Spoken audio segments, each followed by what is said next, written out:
Oui, merci Monsieur le Président et merci évidemment aussi pour ces échanges qui à la fois enrichissent la réflexion et nous permettent de nous projeter dans ce que nous pouvons faire. Et je remercie aussi Madame Kruger d'avoir fait le tour des propositions et de ce qui a été mis déjà en place. Et ne le prenez surtout pas comme un mouvement d'humeur, mais je trouve qu'il ne faudrait quand même pas que l'expression de la compassion l'emporte sur le temps de l'action. Parce que le temps de l'action, il est attendu. Nous avons entendu nos collègues. Ils ont besoin de concret, ils ont besoin de pragmatique, ils ont besoin d'immédiat. Et aujourd'hui, il y a deux enjeux. Le premier, évidemment, c'est le volume des réfugiés. Et le second, c'est leur affectation territoriale. Et simplement pour garder à l'esprit une échelle, il faut se souvenir que le 15 mars, il y avait 650 enfants ukrainiens scolarisés en France. Le 29 mars, il y en avait 5200. Et le 2 avril, il y en avait 6800. Ça vous donne une idée de la progression. Et ce que vous avez décrit et que j'ai noté, évidemment, c'est une bonne chose. Le fonds FACECO, 274 000 en tout, c'est bien ce que j'ai noté, 100 000 pour la région, les entreprises, les engagements citoyens, les hébergements et le recensement dans les internats et dans les logements de fonction, c'est effectivement très important. Le recensement des formations pro.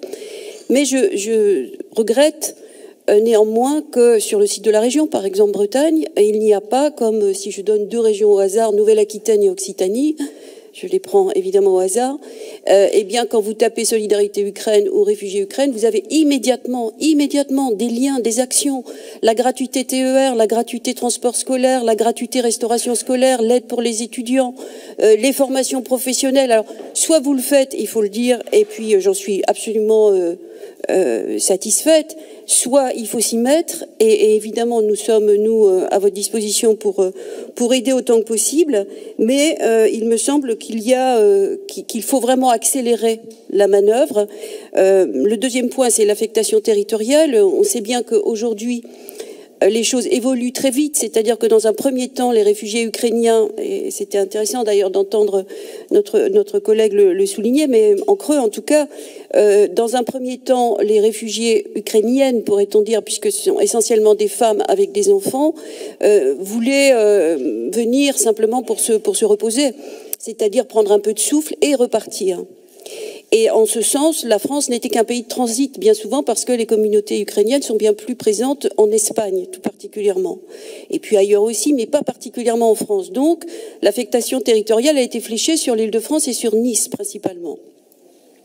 Or, évidemment, la situation évolue, la guerre dure, les tragédies se multiplient au fil des jours.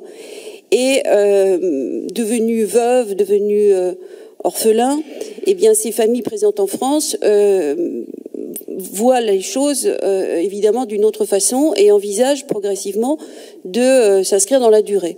Le statut de protection temporaire leur permet de travailler sans délai. Donc, je crois aussi que petit à petit l'Île-de-France se dessert, petit à petit Nice se dessert, et nous avons tout à gagner à mettre en place.